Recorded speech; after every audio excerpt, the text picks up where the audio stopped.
sad to see that people are disenchanted and nihilistic and depressed and anxious and aimless and perverse and vengeful and all of those things. It's terrible. And then to see people question whether that's necessary and then to start to rise out of it. It's like, it's so fun. Like last night I was after my talk, it's overwhelming.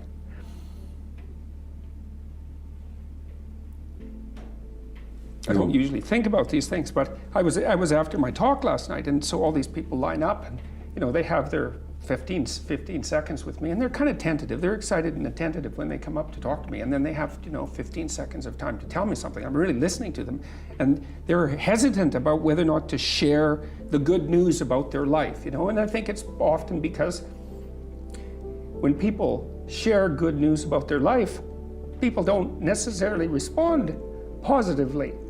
You know, they don't get encouragement. And people need so little encouragement. It's just unbelievable. And so they'll tell me something good, and I think, oh, that's so good. You know, somebody says, oh, I'm getting along way better with my father. I hadn't seen him for 10 years, and now we get along. It's like, God, great. And then the power of that, you can't overstate the power of that for individuals to get their life together. The individual is an unbelievably powerful force, and every single person who gets their act together a little bit has the capacity to spread that around them. It's a chain reaction, and so it's a lovely thing to see. You have to treat yourself like you matter, because if you don't, then you don't take care of yourself, and you become vengeful and cruel, and you take it out on people around you, and you're not a positive force. None of that's good. So you suffer more, and so does everyone around you. And there's a malevolence that enters into it. None of that's good. So that's what happens if you don't treat yourself like you matter. And then, well, what happens if you don't treat other people like they matter? Well, you lie to them, you cheat them, you steal, you enter into impulsive relationships with them. They can't trust you. That doesn't go anywhere. They don't like you. You end up alone at best, and maybe like incarcerated at worst. Like, that doesn't work. And so you watch the people around you who thrive, regardless of what they say. They act out the proposition that everyone matters.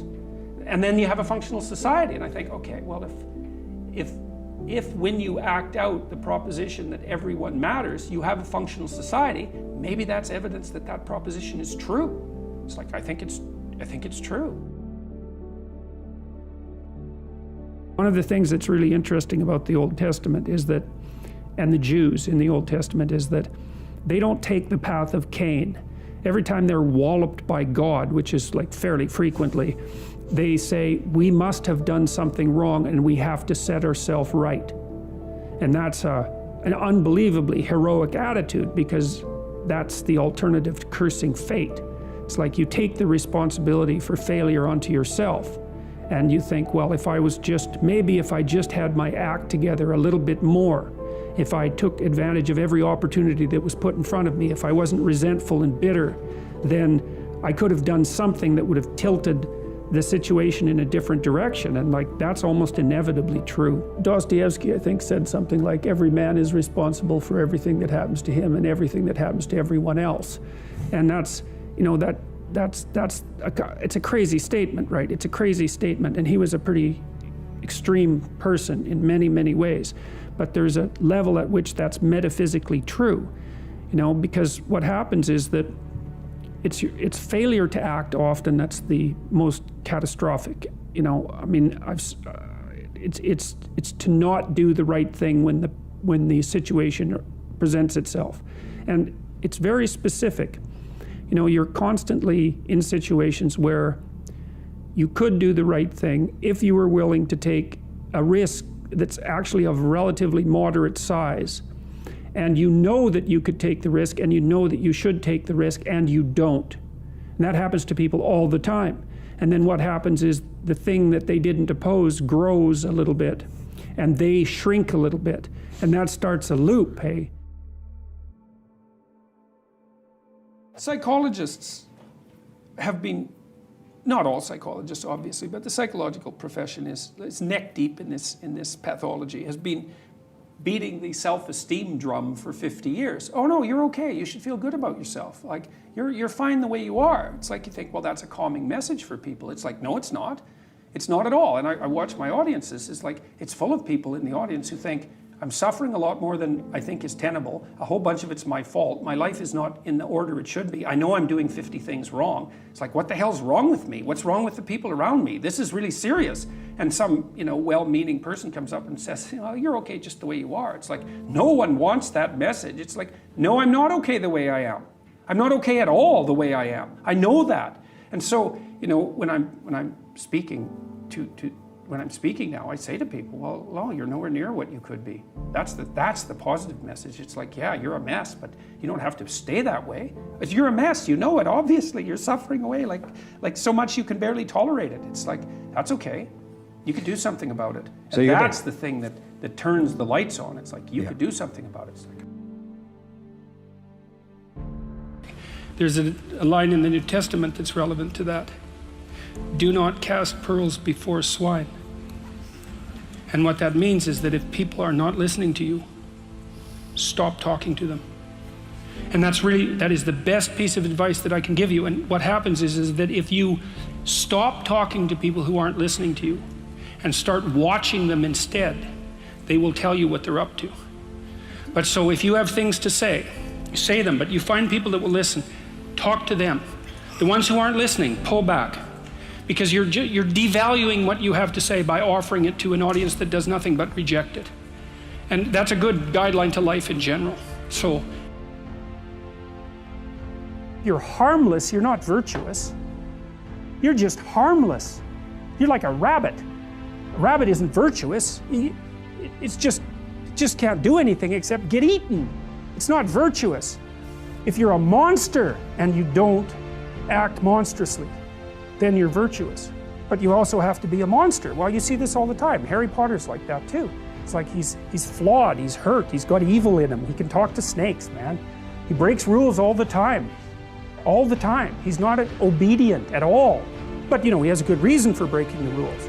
And if he couldn't break the rules, him and his little clique of rule-breaking, troublemakers, if they didn't break the rules, they wouldn't attain the highest goal. So it's very peculiar, but it's a very, very, very, very common mythological notion. The hero has to be a monster, but a controlled monster. Batman is like that. It's everywhere. It's the story you always hear. I know you stated in the last lecture that the importance for setting aims in life and to kind of have goals to work towards, right? So my question was, how do you do that if you don't know where you want to go? Because that's kind of where I got stuck on your future authoring program. Okay, that's a good question. That's a really good question. So there's this notion in the Old Testament that morality is following a sequence of prohibitions. There's a bunch of bad things you shouldn't do, and then basically you're good enough. And I think there's wisdom in that. I think that's kind of where children start, right? I love children and all that, but they're crazy little creatures, and they need to be, civilized. And partly what you do is you lay prohibitions on them, and mostly what you're trying to do is lay prohibitions on them for the behaviors that, if they manifested, would make their life miserable. So this is why this thing that I've said to people has become this crazy internet meme, but that's to clean up your room, and which is a lot better and more useful than people think. It's a lot harder too, but the first thing you do, I think, and I learned this in part from Solzhenitsyn when he was trying to iron out his soul when he was in the Gulag, because he was trying to figure out how he got there, how he contributed to how he got there. Not Stalin and Hitler, even though they were kind of to blame, but there wasn't much he could do about that. I think what you have to do, and this is part of humility, is you have to look around you within your sphere of influence, like the direct sphere of influence, and fix the things that announce themselves as in need of repair. And those are often small things, and they can be like your room. Put it in order, because the thing is, it isn't exactly so important that your room is in order, although it is. What's important is that you learn how to distinguish between chaos and order, and to be able to act in a manner that produces order. And I think you can do something as simple as just sit on your bed and think, okay, there's probably like 5 things I could do today so that tomorrow morning is slightly better than this morning was, or at least I'm not falling behind. And those will usually be It's like having to eat a toad in the morning, right? It's like, it's not going to be something you want to do. There'll be things you're trying to avoid. They're snakes, essentially. But if you ask yourself, like you're asking someone, which I think is a form of prayer, if you ask yourself, instead of telling yourself, you know, what is it that I could do to set things more right today, that I would actually do? It's usually some small thing because you're not that disciplined, you know. Then you can go do it. And then you put the world together a little more when you do that. And that spreads out. But you also construct yourself into something that's better able to call order forth from chaos. And that makes you just incrementally stronger. And then the next day, you can maybe take on a slightly larger task. And like, you get the benefit of compound interest if you do that. It's a tremendously powerful technique. And I think if you do that, at some point, instead of just having to fix things up that are not good, you'll start to get a glimmer of the positive things that you could do, you know, the positive things that you could do that would actually constitute a vision. And that's what I would recommend. If you're hungry and you eat, well, that's good, but it's over, and then you're on to the next thing, right? It's not exactly sustaining, it's just necessary. That's called consumatory reward, by the way. This other reward system is incentive reward.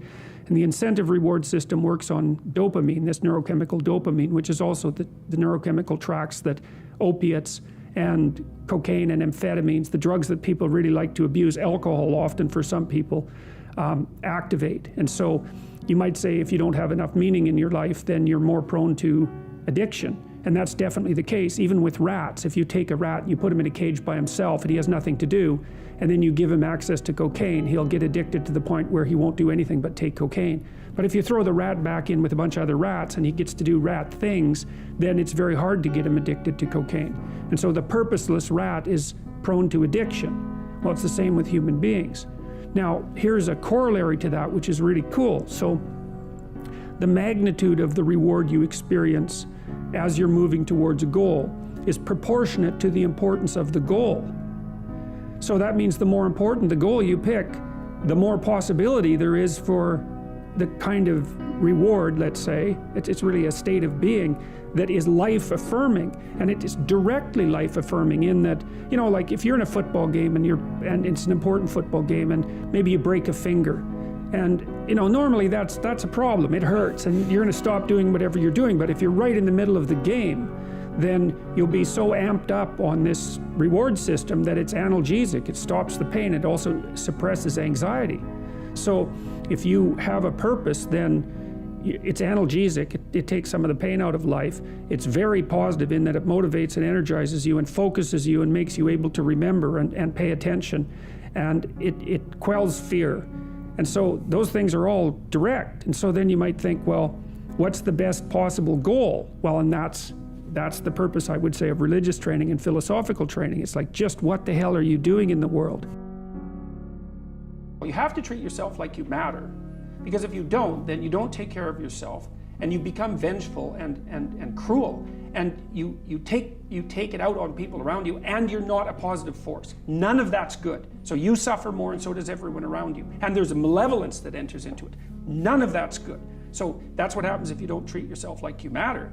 And then, well, what happens if you don't treat other people like they matter? Well, you lie to them, you cheat them, you steal, you enter into impulsive relationships with them. They can't trust you. That doesn't go anywhere. They don't like you. You end up alone at best, and maybe like incarcerated at worst. Like, that doesn't work. And so you watch the people around you who thrive, regardless of what they say. They act out the proposition that everyone matters.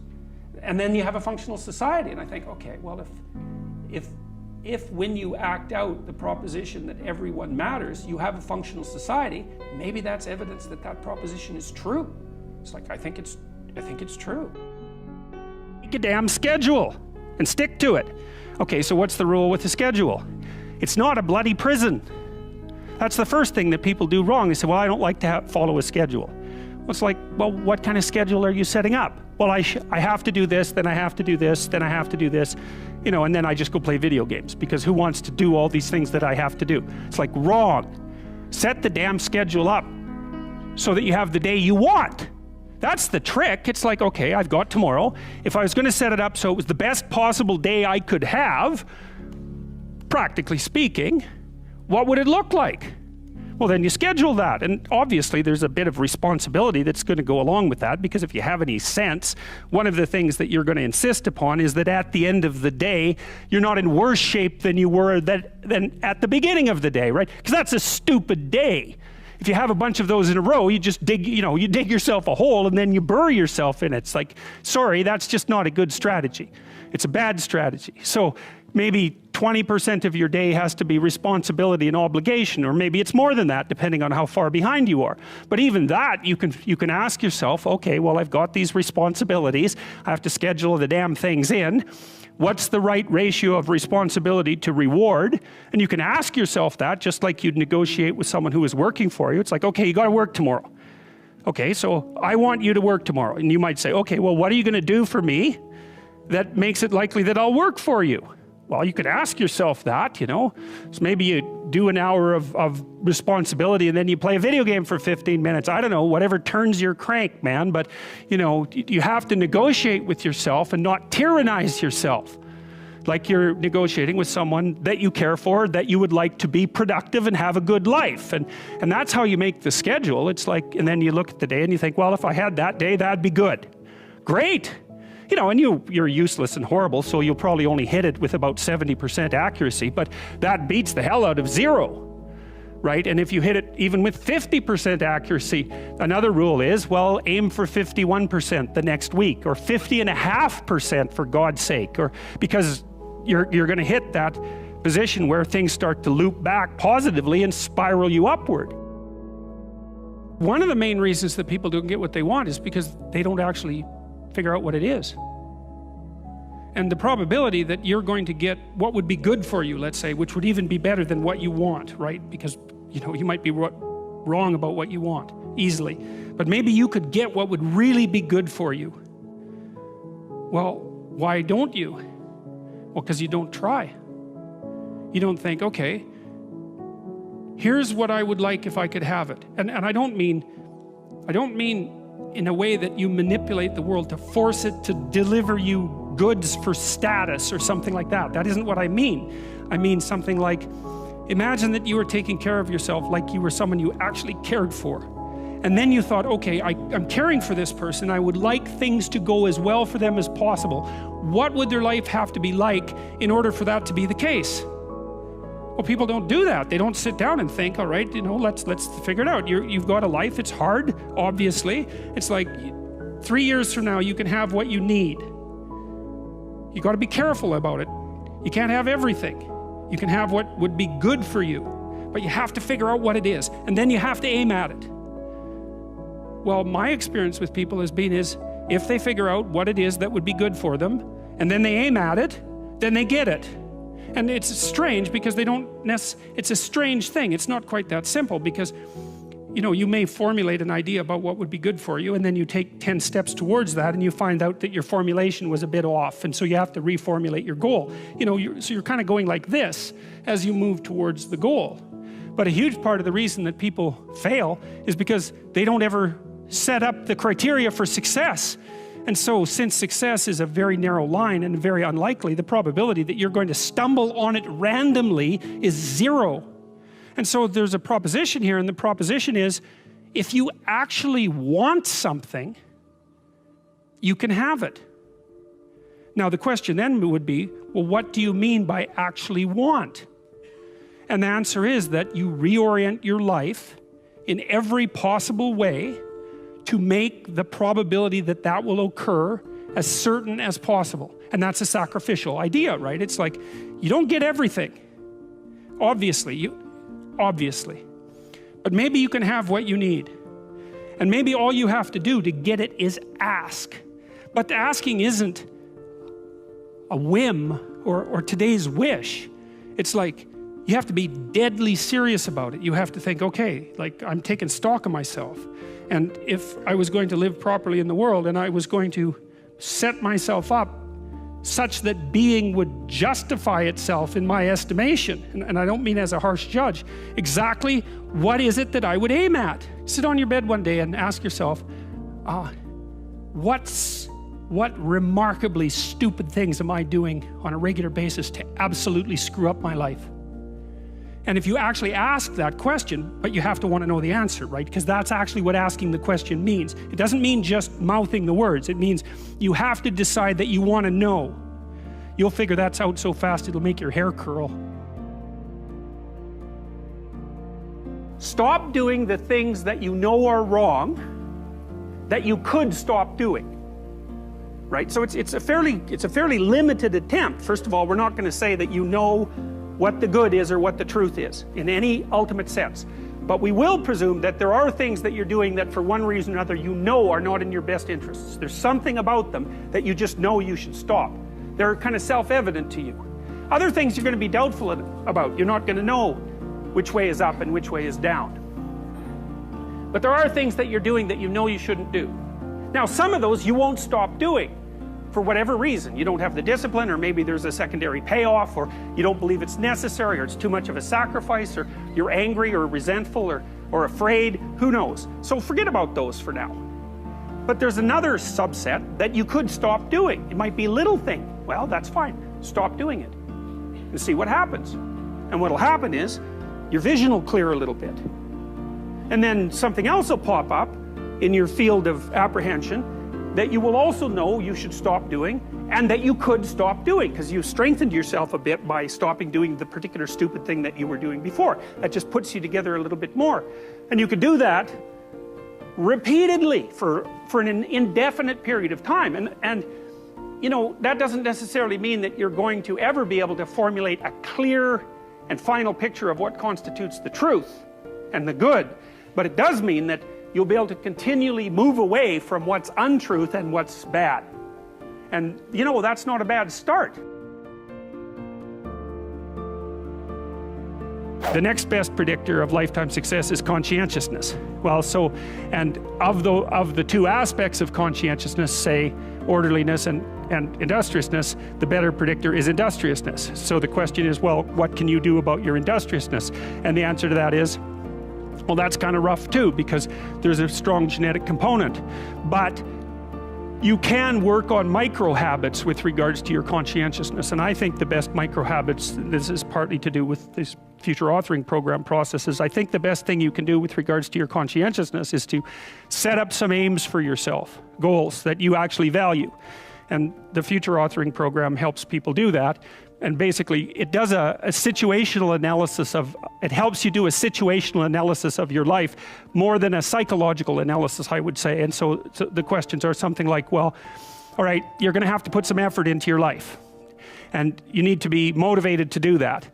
And so what are the potential sources of motivation? Well, you could think about them in the big five manner. You know, if you're extroverted, you want friends. If you're agreeable, you want an intimate relationship. If you're disagreeable, you want to win competitions. If you're open, you want to engage in creative activity.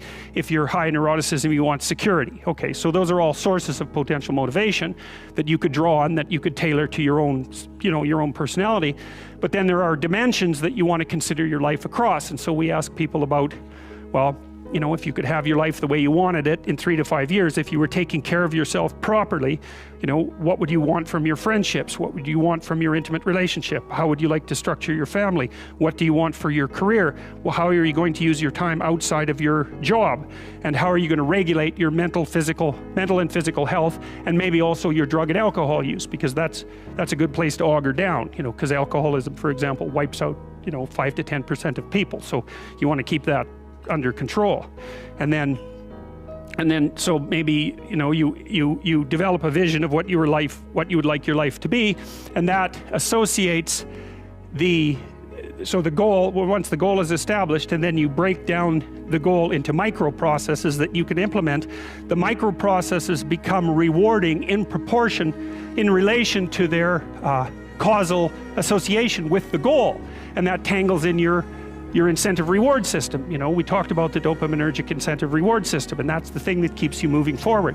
And the way it works is that it works better if it produces positive emotion when it can see you moving towards a valued goal. Okay, well, what's the implication of that?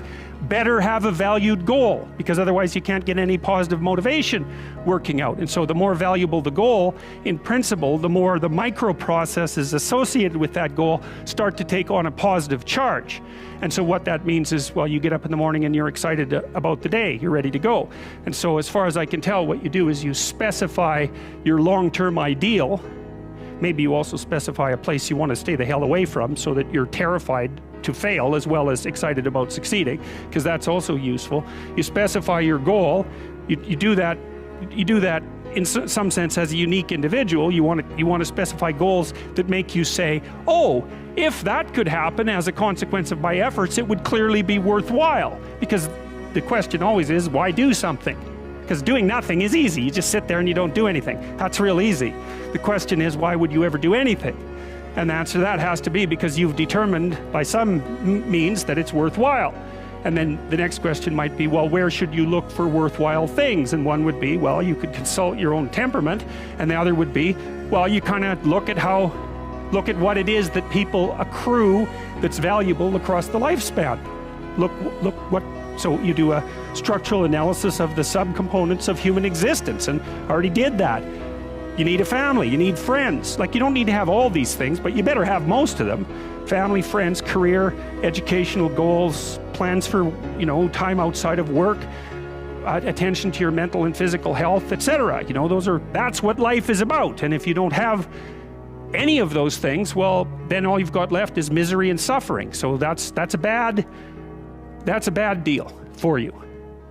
So once you set up that goal structure, let's say, and that's really in many ways that's what you should be doing at university.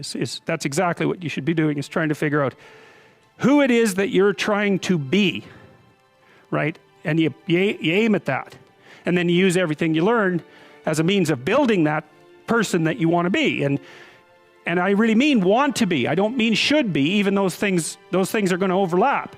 And it's important to distinguish between those, because that's partly, and this is back down to the micro routine analysis. So if I was saying, well, you're going to try to make yourself more industrious. Okay, number one, specify your damn goals, because how are you going to hit something if you don't know what it is? That isn't going to happen. And often people won't specify their goals too, because they don't like to specify conditions for failure. So if you keep yourself all vague and foggy, which is real easy, because that's just a matter of not doing as well, then you don't know when you fail. And people might say, well, I really don't want to know when I fail because that's painful. So I'll keep myself blind about when I fail. That's fine, except you'll fail all the time then. You just won't know it until you've failed so badly that you're done. And that can easily happen by the time you're 40. So I would recommend that you don't let that happen. So that's willful blindness, right? You could have known, but you chose not to. Okay, so once you get your goal structure set up, you think, okay, if I could have this life, it looks like that might be worth living, despite the fact that it's going to be, anxiety provoking and threatening, and there's going to be some suffering and loss involved in all of that. Obviously, the goal is to have a vision for your life such that, all things considered, that justifies your effort. You don't have to necessarily have done anything wrong for things to get completely out of control. It's a terrifying doctrine, but it's not a hopeless doctrine, because it still says that there's a way forward, there's a pathway forward, and the pathway forward is to adopt a mode of being that has some nobility, so that you can tolerate yourself and perhaps even have some respect for yourself as someone who's capable of standing up in the face of that terrible vulnerability and suffering, and that the pathway forward, as far as the existentialists are concerned, is by, well, certainly by the avoidance of deceit, particularly in language, but also by the adoption of responsibility for the conditions of existence and some attempt on your part to actually rectify them. And the thing that's so interesting about that is, well, two, as far as I'm concerned, and some of this is from clinical experience, if you take people, and I've told you this, and you expose them voluntarily to things that they are avoiding and are afraid of, that they know they need to overcome in order to meet their goals, their self-defined goals. If you can teach people to stand up in the face of the things they're afraid of, they get stronger. And you don't know what the upper limits to that are, because you might ask yourself, like, if for 10 years, if you didn't avoid doing what you knew you needed to do, by your own definitions, right, within the value structure that you've created, to the degree that you've done that, what would you be like? Well, you know, there are remarkable people who come into the world from time to time, and there are people who do find out over decades-long periods what they could be like if they were who they were, if they spoke their being forward. And they get stronger and stronger and stronger, and we don't know the limits to that. We do not know the limits to that. And so you could say, well, in part, perhaps the reason that you're suffering unbearably can be left at your feet, because you're not everything you could be, and you know it. And of course, that's a terrible thing to admit, and it's a terrible thing to consider, but there's real promise in it, right? Because it means that perhaps there's another way that you could look at the world, and another way that you could act in the world. So what it would reflect back to you would be much better than what it reflects back to you now. My experience is with people that we're probably running at about 51% of our capacity. Something, I mean, you can think about this yourselves. I often ask undergraduates how many hours a day you waste, or how many hours a week you waste. And the classic answer is something like 4 to 6 hours a day.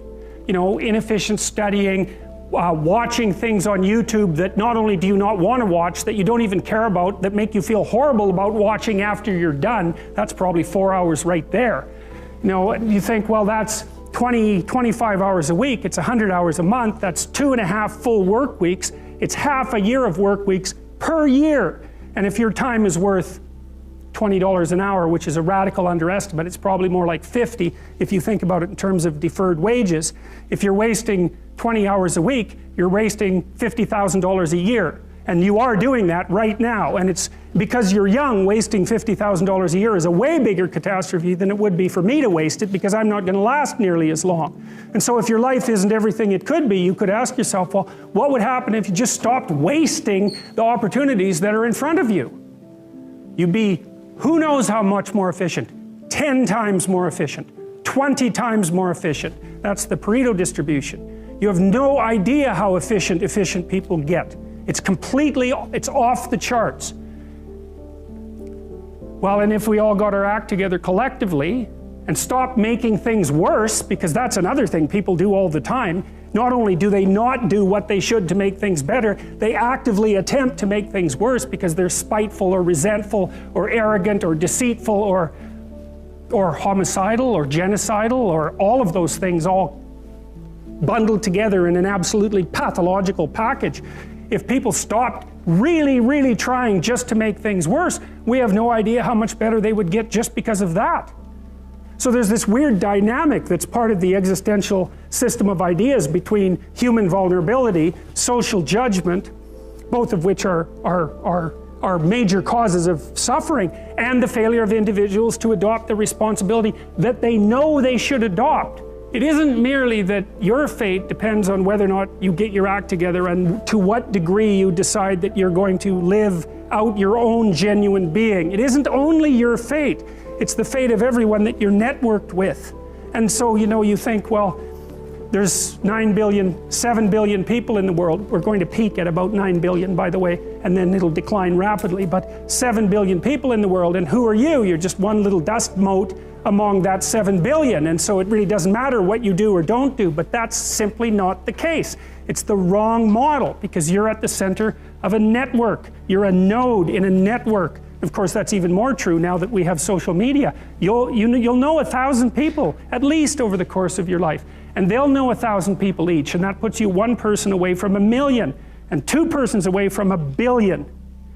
And so that's how you're connected, and the things you do, they're like dropping a stone in a pond. The ripples move outward, and they affect things in ways that you can't fully comprehend, and it means that the things that you do and that you don't do are far more important than you think.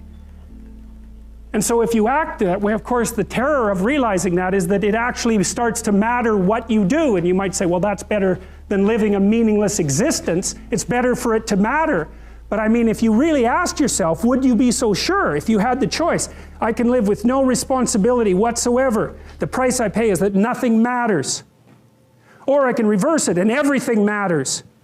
But I have to take the responsibility that's associated with that. It's not so obvious to me that people would take the meaningful path. You know, when you say, well, nihilists suffer dreadfully because there's no meaning in their life and they still suffer. Yeah, but the advantage is they have no responsibility. So that's the payoff, and I actually think that's the motivation. Say, well, I can't help being nihilistic. All my belief systems have collapsed. It's like, yeah, maybe. Maybe you've just allowed them to collapse because it's a hell of a lot easier than acting them out. And the price you pay is some meaningless suffering, but you can always whine about that and people will feel sorry for you, and you have the option of taking the pathway of the martyr, so that's a pretty good deal, all things considered, especially when the alternative is to bear your burden properly and to live forthrightly in the world. Well, what Solzhenitsyn figured out, and so many people in the 20th century, it's not just him, even though he's the best example, is that if you live a pathological life, you pathologize your society. And if enough people do that, then it's hell. Really, really. And you can read the Gulag Archipelago if you have the fortitude to do that, and you'll see exactly what hell is like. And then you can decide if that's a place you'd like to visit, or even more importantly, if it's a place you'd like to visit and take all your family and friends. Because that's what happened in the 20th century.